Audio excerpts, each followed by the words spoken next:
Alice, qu'est-ce qui t'arrive? Pierre-Louis, on est quel jour aujourd'hui? 14 février. Ah, c'est pour ça. Alice, faut pas se laisser abattre. Ok, t'es peut-être célibataire, mais dans les jeux vidéo, t'as plein de succès. Tu sais quoi? On va se faire une petite rétrospective des romances dans les jeux BioWare. Je suis sûre que ça va te remonter le moral.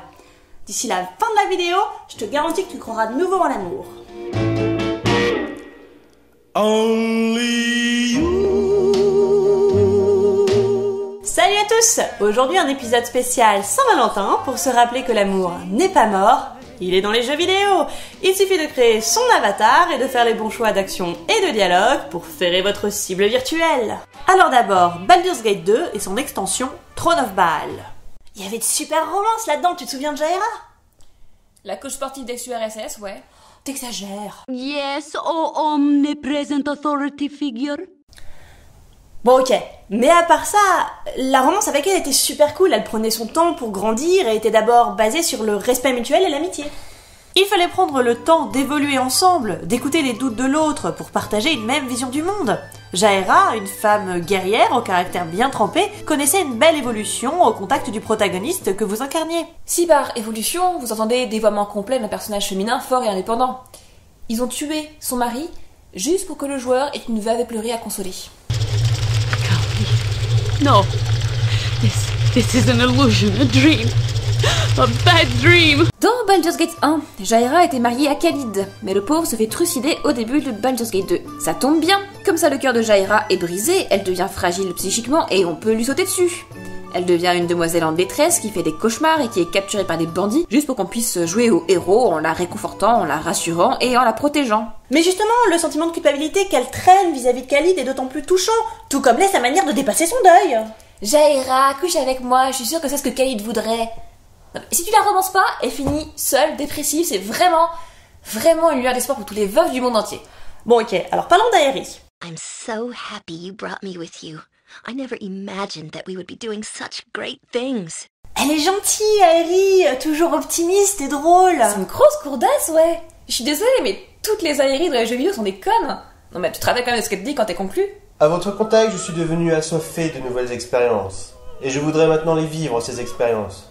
Je vais vous montrer mon corps, et j'espère qu'il vous plaira. Voudriez-vous rester avec moi cette nuit? Me montrerez-vous ce qu'est le véritable amour? Ah, alors venez près de moi. Je veux sentir vos mains sur ma peau. Allongeons-nous tous les deux, que je puisse vivre votre amour et enfin devenir une femme. Enfin devenir une femme. C'est...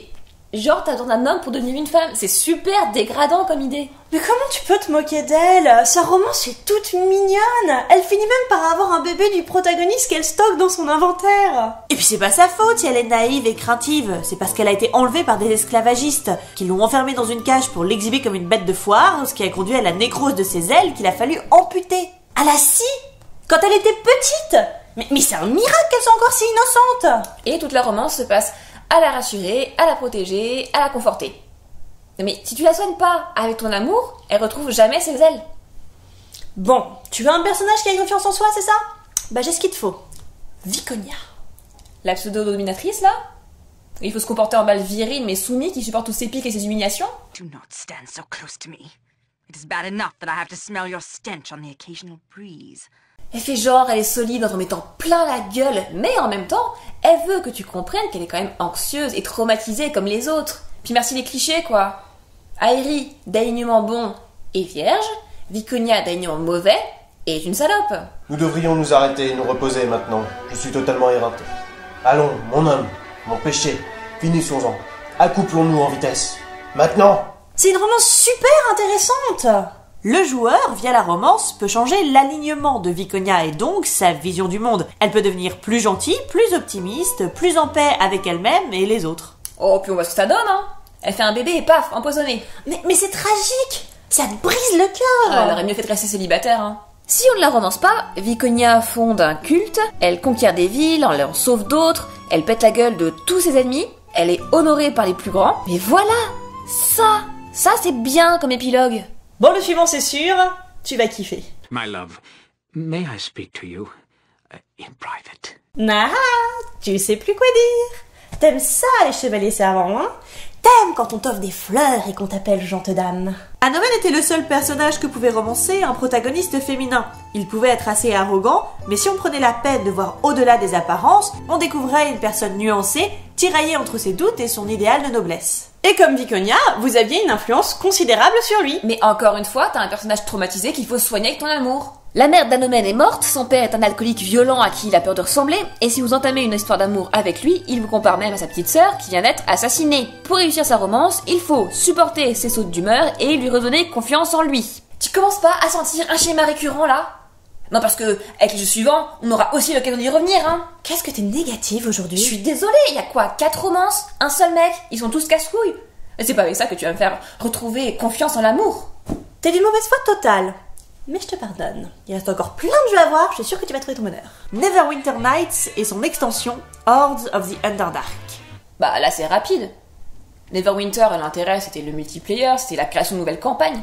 Du coup le scénario il est pas aussi développé que dans Baldur et les personnages sont tous repompés sur Baldur. Ah non, c'est pas vrai. Pardon? Haribet, c'est complètement Jaira. C'est la guerrière qui a obtenu sa place dans un corps de garde d'élite exclusivement humain et masculin. C'est la femme mariée qui devient romançable après la mort de son conjoint. C'est la femme forte qui se retrouve plongée dans la confusion et le doute. Et en plus de ça, cette connasse, elle te trahit et elle rejoint le camp des méchants et après, il faut la sauver. Non mais trouve-moi une romance qui sort des schémas qu'on a déjà vus. Arin? Le mec qui a tué sa mère? Le mec qui a tué son ex? Non, c'est vrai, sa romance est super intéressante. Il suffit de faire confiance à un meurtrier, à un mec visiblement instable, avec un bagage émotionnel monstre, de l'écouter jusqu'au bout, se plaindre de sa vie, puis d'accepter l'amulette qu'il t'offre finalement. Moralité, sois très tolérante avec les hommes, passe leur tout jusqu'à ce qu'ils t'offrent des bijoux. Je sais pas, moi. Il y avait Natira aussi. Ça vaut même pas la peine d'en parler, c'est juste une sous-Viconia. Bon, Valen alors. Ah oui, c'est vrai. Valen est plus développée. Parce que sa mère est morte et qu'il a dû assister à l'exécution de son ex. Tu sais, vous savez quoi? On va créer un jingle. To be the bad man, to be the sad man, behind blue eyes. Et son équivalent. You're insecure, don't know what for. You're turning heads when you walk through the door.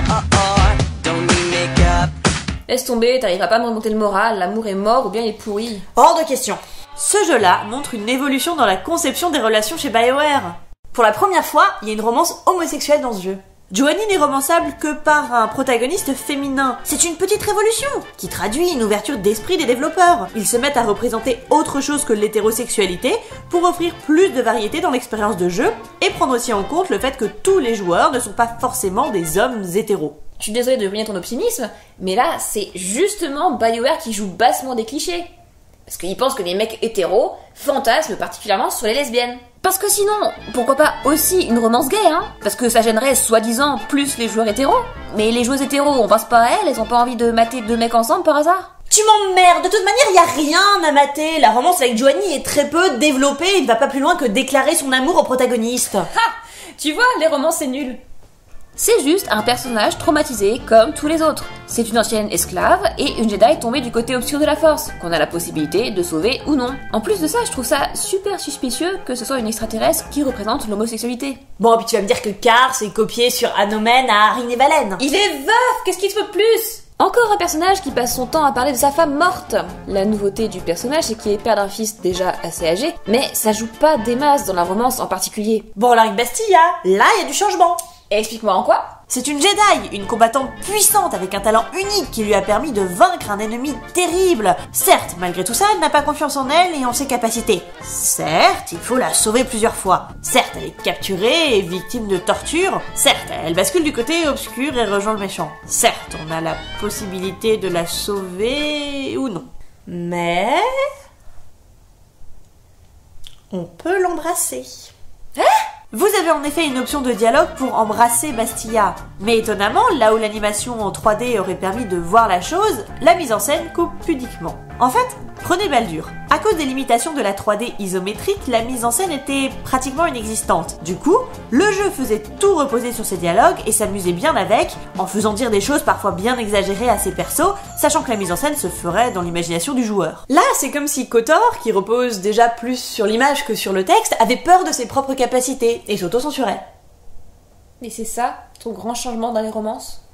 Pour voir des bisous, il faut attendre Jade Empire. Jade Empire qui nous propose de romancer 2 femmes et un homme. L'animation et les expressions sont encore limitées, mais on a enfin un peu de contact physique entre les personnages. L'étape suivant les bisous étant la nuit d'amour, c'est là, cette fois, que BioWare jette un voile pudique sur la romance. Dans Jade Empire, on peut romancer Étoile de l'Aube, Qui est douce et fragile, Renard de Soie, qui est séductrice et manipulatrice, ou Ciel étoilé. dont la femme et la fille sont mortes. T'as raison, ça me remonte le moral de faire cette vidéo. Alors, qu'est-ce que ces romances ont de remarquable? À part qu'elles sont considérées par certains comme les plus crédibles écrites par BioWare, et qu'elles ont beaucoup d'épilogues différents possibles, c'est aussi la toute première fois qu'on a affaire à des personnages, Renard de Soie et Ciel étoilé, qui sont bisexuels.